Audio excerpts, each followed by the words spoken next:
खुलुमबाय स्टुडियो आं रबिन बसुमतारी मैया चिरां जिल्लानि जिद'नं निसिमा बियाबनि फाथाबारि गोजौ फरायसालिनि साखाथियाव गोदानै मडेल अंगनबाड़ी मिरु लुफुंनो लाइखुन्थिया गायसनदों। बे लाइखुन्थियाखौ गायसननानै होयो एमएलए निर्मल कुमार ब्रह्म बिथाङा। बे हाबाफारियावनो एमएलए निर्मल कुमार ब्रह्मआ बाहागो लानानै खौरांगिरिफोरनि सिगाङाव बीपीएफ दोलोखौ गोबां बाथ्रा बुंदों। बिथाङा बुंदों दि बीपीएफ दोलोआ मीडियानि गेजेरजों गोरा बाथ्रा बुंदोंब्लाबो बिथांमोना सिङाव दुर्बल जाबाय होननानै बाथ्रा बुंदों बिथां निर्मल कुमार ब्रह्म बिथाङा। बिसोरो जुदि ओरैनो मीडियायाव जुदि गोरा खोथा बुंदोंब्लाबो किन्तु प्रेक्टिकली बिसोरो सिङाव दुर्बल जानाया एकदम स्वाभाविक जाबाय आरोखि। नंगौ बिथां निर्मल कुमार ब्रह्मआ बीपीएफ दोलोनि बेरेखायै माखासे बेरफ्रुसार बाथ्रा बुंथिदों।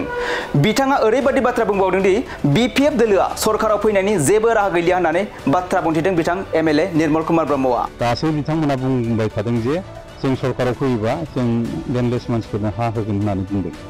किन्तु सरकारावथ' फैयाखै, फैनो हानायनि बेबस्थायानो गैला, माबायानो गैला, स्क'पआनो गैला।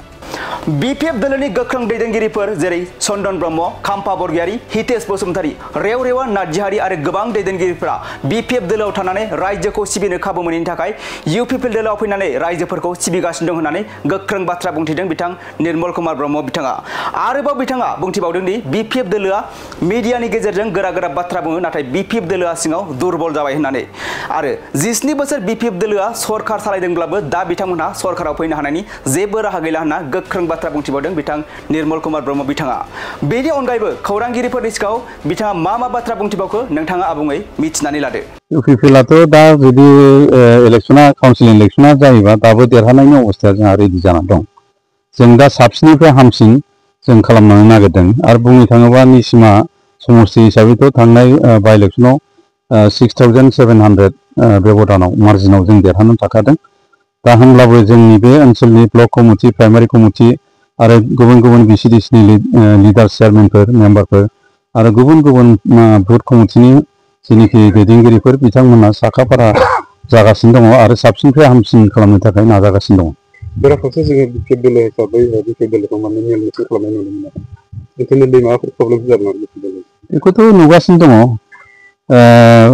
थांनाय समाव जोंना मानगोनां चन्दन ब्रह्म बिथाङा भाइस प्रेसिडेन्टमोन आरो बियो मोनसे समनि मोनथाम समनि माने बिथाङा मन्थ्रिमोन। बिथाङा दा बीपीएफ दोलोखौ नागारनानै जोंजों जइन जाफैबाय। लोगोसे गोबाव बोसोर डिपुटि चिफ हिसाबै दंमोन जोंना मानगोनां खाम्फा बरगयारी। बिथाङाबो माने जेनिखि बीपीएफ दोलोनि जेनिखि आदर्श नीति बा मावनायनि जेनिखि टेकनिक, मावनो रायजोखौ सिबिनो जेनिखि सुबिदा होआखै, बिनि थाखाय बिथांमोना नागारनानै यूपीपीएल दोलोआव फैनानै रायजोखौ सिबिनो थाखाय बिथांमोना थाफैबाय, मावगासिनो दङ। बेनिखायनो जों बुंनो लुबैयो। बिनि अनगायैबो ओरैजाय माने हितेश बसुमतारी गागि सासे दैदेनगिरिमोन, बिथाङाबो जोंनि दोलोआव हाबफैबाय। बिनि अनगायैबो ओरै रेवरेवा नार्जिहारी बिथाङाबो जोंनि दोलोआव हाबफैबाय। मोनसे समाव बियो इएममोन, सिगाङाव बीपीएफमोन, बियो मोनसे समाव देरहाखांनायनि उनाव बीजेपीजों थांनानै इएम जादोंमोन। किन्तु बीजेपी आरो बीपीएफनि माबाफोरखौ मोजां मोनैनि थाखाय जोंनि दोलोआव बिथाङा दा हाबफैबाय। बिनि अनगायैनो गोबां ओनसोलिफोर दङ, जेरेखम सावरायग्रा बसुमतारी, सायखं बसुमतारी बिथाङाबो जोंनि दोलोआव हाबबाय। आरो बिनि अनगायै ओरैजाय प्रभात बसुमतारी बिथाङा अबশ্যै बीजेपीआव थांबाय। किन्तु धनन्जय बसुमतारीया जोंजों फैनानै दा बिथाङा इएम जागासिनो दङ, बिथाङाबो बीपीएफनिमोन। आरो बिनि अनगायै जय मुसाहारी सानथ्र'हायै बेबायदि फैनाय आरो फैबाय थानो नागिरनाय फैबाय थानाय जिनिसा जागासिनो दङ। दा बिसोरो जुदि ओरैनो मीडियायाव जुदि गोरा खोथा बुंदोंब्लाबो किन्तु प्रेक्टिकली बिसोरो सिङाव दुर्बल जानाया एकदम स्वाभाविक जाबाय आरोखि। फैबाय थानाय समाव बीपीएफनि भबिष्यतआ माबायदि जानो हागोन नोंथांनि फारसे मा बुङो?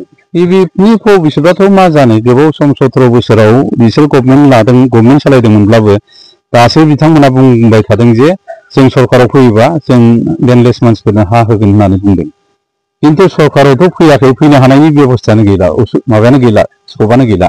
किन्तु दा जों नै दा जोंनि मानगोनां प्रमद बर' सारनि दैदेननाय जेनिखि सरकार, बिटिआर सरकार, काउन्सिल सरकार, बे काउन्सिल सरकाराव दासिमबो जों गोदान आसनि, गोदान प्लेनिं, मास्टार प्लेन खालामनानै फैनायखौ नुबाय थानो मोनदों।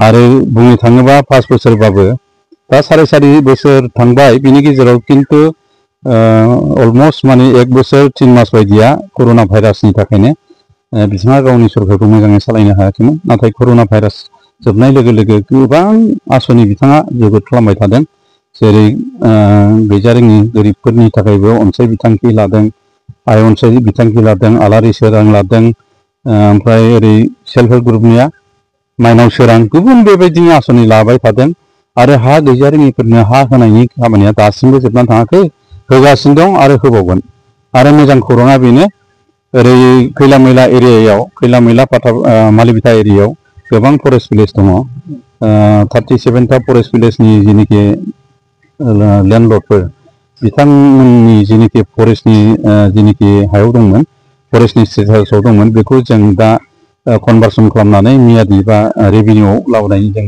हाबाफारि मावगासिनो दङ अलमस्ट कमप्लिटेड आरो बावैसोनि उनावनो बियो कनभार्सननि हाबाफारिया जोबहैनो हासिगोन आरोखि दा नंखायनो बुंनानै फोजोबनो हाया मानगोनां प्रमद बर' सारा जे गोदान पलिसि गोदान जेनिखि थाखानाय प्रभिजनफोर दङ बेखौ दा इमप्लिमेन्ट खालामगासिनो दङ।